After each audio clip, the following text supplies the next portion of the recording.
Samajwadi party के राष्ट्रीय अध्यक्ष अखिलेश यादव आज दोपहर के बाद एक निजी कार्यक्रम शादी समारोह में शामिल होने पहुंचे, जहां वे मीडिया से रूबरू हुए। उन्होंने इंडिया गठबंधन और स्वामी प्रसाद मौर्य के इस्तीफे पर बोले। अखिलेश यादव ये पार्टी के अंदर की बात है, इस पर समाधान भी निकाल लेंगे।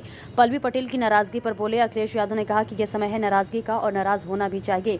इंडिया गठबंधन में मतभेद को लेकर जयंत चौधरी के एनडीए में शामिल होने पर बोले कहीं न कहीं मतभेद है। आप गिनती देखिए, 7 बड़ा या 2 बड़ा। अगर गणित में किसी को 2 बड़ा दिख रहा है तो मैं क्या कर सकता हूं। अखिलेश यादव ने भारतीय जनता पार्टी पर निशाना साधते हुए कहा कि भारतीय जनता पार्टी किसी की अर्थव्यवस्था को 5वें नंबर पर बता रही है तो उसको दूसरे नंबर पर लाने की बात करें। उन्होंने मीडिया से वार्ता करते हुए कहा कि सरकार स्वामीनाथ भूषण को भारत रत्न से नवाजा है तो वही दूसरे नंबर पर चौधरी चरण सिंह को भारत रत्न देकर नवाजा है। चीन से खतरे की बात को लेकर बोले अखिलेश यादव कि आप लोग चीन की बात कर रहे हैं, जबकि यहाँ प्रदेश और प्रदेश सरकार द्वारा किसानों को दबाया जा रहा है।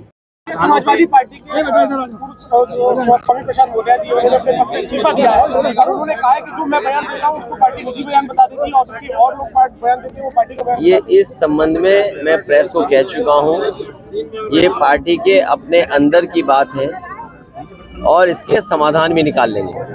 पल्लवी पटेल नाराज दिख रही है, ये समय है नाराजगी का और ये समय है नाराज होने का भी। किसानों ने देखिए, जो किसान का सवाल है, ये भारतीय जनता पार्टी जो ये हर बार कहती है कि 5 दुनिया की जो बड़ी अर्थव्यवस्था है वहां तक भारत पहुंच गया है, कि भारत 5वीं अर्थव्यवस्था बन गया है। अगर भारत 5वीं अर्थव्यवस्था बना है, इसको 2 नंबर पे लाने के लिए किसान मदद कर सकता है। किसान यही मांग कर रहा है कि कानूनी अधिकार मिले उसको और उसकी एमएसपी के लिए कानून बने। इस सरकार को क्या समस्या है?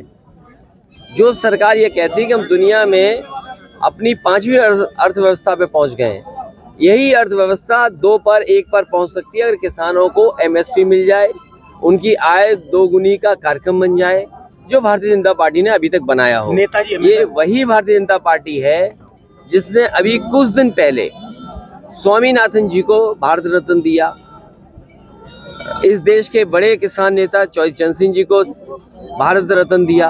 अगर आप किसान के नाम पर 2 लोगों को भारत रत्न दे रहे हैं तो आपको एमएसपी के लिए कानून बनाने में क्या दिक्कत है? ये भारतीय जनता पार्टी बड़े लोगों के लिए काम करती है, 10% के लिए सब कुछ, और जो 90% की आबादी उसके लिए कुछ नहीं। यही भारतीय जनता पार्टी का काम करने का तरीका है। नेताजी हमेशा कहते थे कि जितना पाकिस्तान से खतरा नहीं है उससे ज्यादा चीन से खतरा है। तुम्हें कौन सा देश याद आ गया? यहाँ किसान आंदोलन कर रहा है, किसान पर आंसू गैस के गोले चल रहे हैं, किसान को डराया धमकाया जा रहा है। ये किसान को कानूनी एमएसपी मिले उसके लिए कानून बने। यहाँ जितने किसान हैं और आप में से सब लोग ये महसूस कर सकते हैं कि किसान की आय बढ़ेगी तो हमारी अर्थव्यवस्था और बढ़ेगी आगे। अगर 5वें नंबर से दूसरे नंबर 1 नंबर पे लाना चाहते हैं तो सरकार को किसान की आय 2 गुनी कर दें, अपने आप 2 नंबर और 1 नंबर पे अर्थव्यवस्था भारत की पहुंच जाएगी। भैया, आपने अपना प्रत्याशी घोषित कर दिया है, यहाँ से डिम्पल यादव जी हैं, भाजपा अभी तक नहीं कर पाई है, क्या समझा जाए? देखिए, भाजपा तिगड़मबाज पार्टी है। भाजपा दूसरों को धोखा देने वाली पार्टी है। भाजपा से कोई ईमानदारी की उम्मीद मत करना। अगर आप भारतीय जनता पार्टी से ईमानदारी की उम्मीद करते हो तो अपने आप को आप धोखा दे रहे हो, इसलिए अपने आप को धोखा मत दीजिए। भारतीय जनता पार्टी से आप कोई उम्मीद नहीं कर सकते। वो केवल प्रतीकों के नाम पर वोट मांगती है।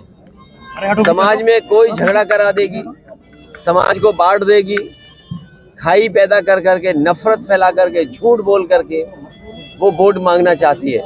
और इस बार तो भारतीय जनता पार्टी के सभी सांसदों की टिकट कटने जा रही है, एक के सिवा, और जो वो एक है वो भी अपनी सीट बदलना चाहते हैं। तो सोचिए, जो पार्टी दिल्ली में 10 साल से राज कर रही है, उत्तर प्रदेश में लगातार 2 बार जनता ने सरकार बनाई हो, 17 साल से सरकार चल रही हो, वो अपने सांसदों की टिकट काटने जा रही हो। इनके मंत्री, इनके विधायक जमीन कब्जा के अलावा कोई काम नहीं कर रहे हैं। किसी भी मंत्री के बारे में आप जानकारी कर लें, वो जो कीमती जमीन होगी उसको कब्जा कर रहे होंगे, या कब्जा कराने में वहाँ कहीं न कहीं रास्ता निकाल रहे होंगे, अधिकारियों पे दबाव बना रहे होंगे। अगर ये बात सही नहीं है तो आप बताओ। हमने तो सदन में कहा कि अगर ये चाहते हैं और ईमानदार बनते हैं तो सार्वजनिक क्यों नहीं करते रजिस्ट्रियां? आप रजिस्ट्रियां सार्वजनिक करिए। अयोध्या की कर दो, गोरखपुर की कर दो, लखनऊ की कर दो, मैनपुरी की कर दो, इटावा की कर दो, आगरा की कर दो, तो आपको पता लग जाएगा कौन सबसे बड़ा भूमाफिया है। भारतीय जनता पार्टी से बड़ा भूमाफिया कोई नहीं है। भाजपा कह रही है कि